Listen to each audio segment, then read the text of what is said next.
दोस्तों इस खूबसूरत मुल्क के लोग भी बहुत खूबसूरत हैं और न्यूजीलैंड के लोग क्वालिटी लाइफ स्पेंड करने के मामले में दुनिया में पहले नंबर पर आते हैं। यहाँ के लोग दुनिया के दूसरे मुल्कों के मुकाबले में सबसे प्योर और हेल्दी फूड खाते हैं और ये सब इनके लिए मुमकिन भी इसलिए होता है क्योंकि ये मुल्क एग्रीकल्चरल मुल्क है और दुनिया में पहले नंबर पर आता है।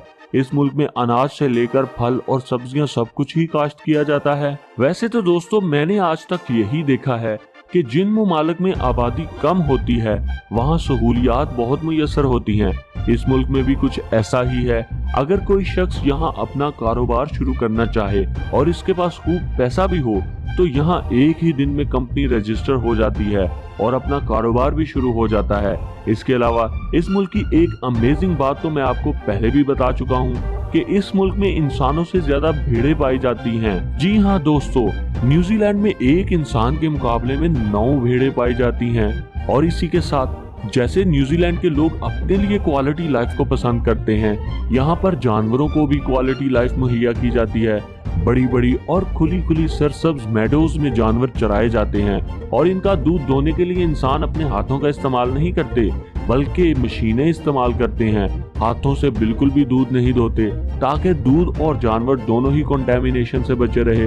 तो दोस्तों है ना मजे की बात इस मुल्क की। वैसे तो न्यूजीलैंड पैसिफिक ओशियन के मगरबी जुनूब में वाक़या जापान के साइज का एक मुल्क है, मगर इसकी आबादी सिर्फ 48 लाख है जो जापान से बहुत ही कम है।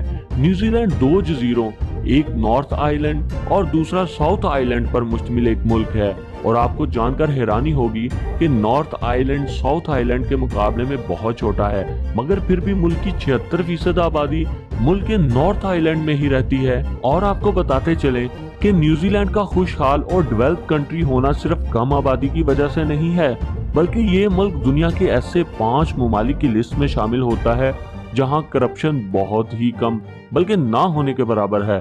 पता नहीं हमारी जान कब छूटेगी चोरों से। न्यूजीलैंड का मौजूदा निज़ाम हुकूमत यूनिटरी पार्लियामेंट्री कॉन्स्टिट्यूशनल मोनार्ची है और एलिजाबेथ II मुल्क की मलका है, जबकि जैकिंड एर्डरिन मुल्क की मौजूदा वजीर आजम है। औरतों को कितनी इज्जत दी जाती है इस बात का अंदाजा आप लगा सकते हैं कि मुल्क की सारी भाग दौड़ इस वक्त 2 औरतों के पास है। आपको बताते चले दोस्तों के खूबसूरत जजीरों वाले इस मुल्क में गाड़ियां रोड की बाई जानब चलाई जाती हैं। मुल्क का इंटरनेट डोमेन नेम .nz है और कॉलिंग कोड +64 है।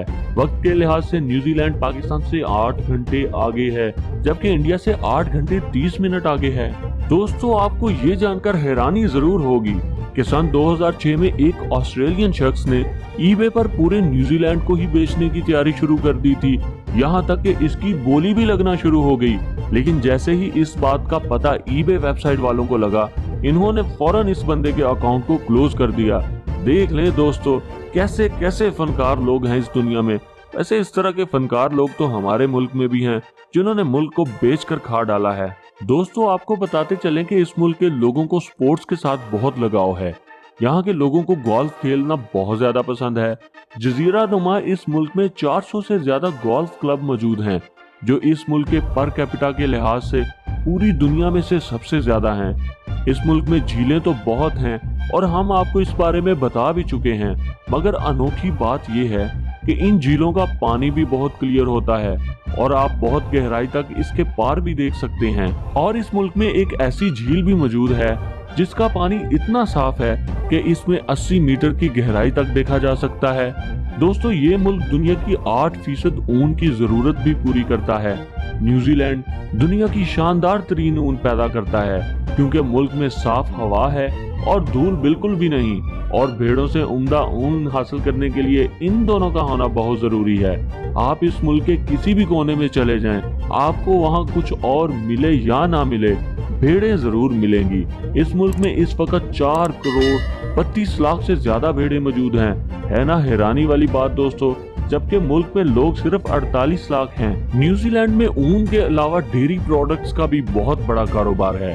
आपको बताते चलें इस मुल्क में एक आदमी के लिए एक साल में 100 किलो मक्खन और 65 किलो चीज दस्तयाब होता है। तो दोस्तों अगर कभी आप इस मुल्क की सैर के लिए जाएं तो यहाँ की चीज जरूर ट्राई कीजिएगा।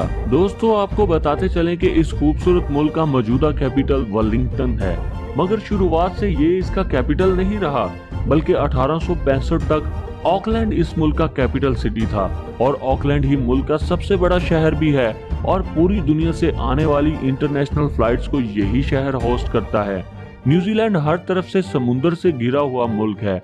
आप मुल्क के किसी भी सरहद की तरफ चले जाएं, आपको पानी ही दिखाई देगा और मुल्क की सरहदें पैसिफिक ओशियन के अलावा ऑस्ट्रेलिया और फिजी से मिलती हैं। दोस्तों, आपको ये बात जानकर हैरानी होगी कि इस मुल्क को कंट्री ऑफ कार्स भी कहा जाता है, क्योंकि इस मुल्क की कुल आबादी 48 लाख है और यहाँ इन लोगों के पास 38 लाख कारें हैं।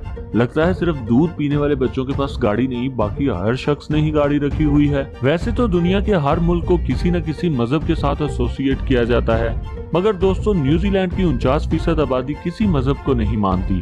वो खुद को ला मजहब रखना ज्यादा पसंद करते हैं। मगर मुल्क में 37% ऐसे लोग भी हैं जो ईसाईयत को मजहब के तौर पर तस्लीम करते हैं, जबकि बाकी बचने वाले 24% लोगों में हिंदुओं और मुसलमानों का शुमार होता है।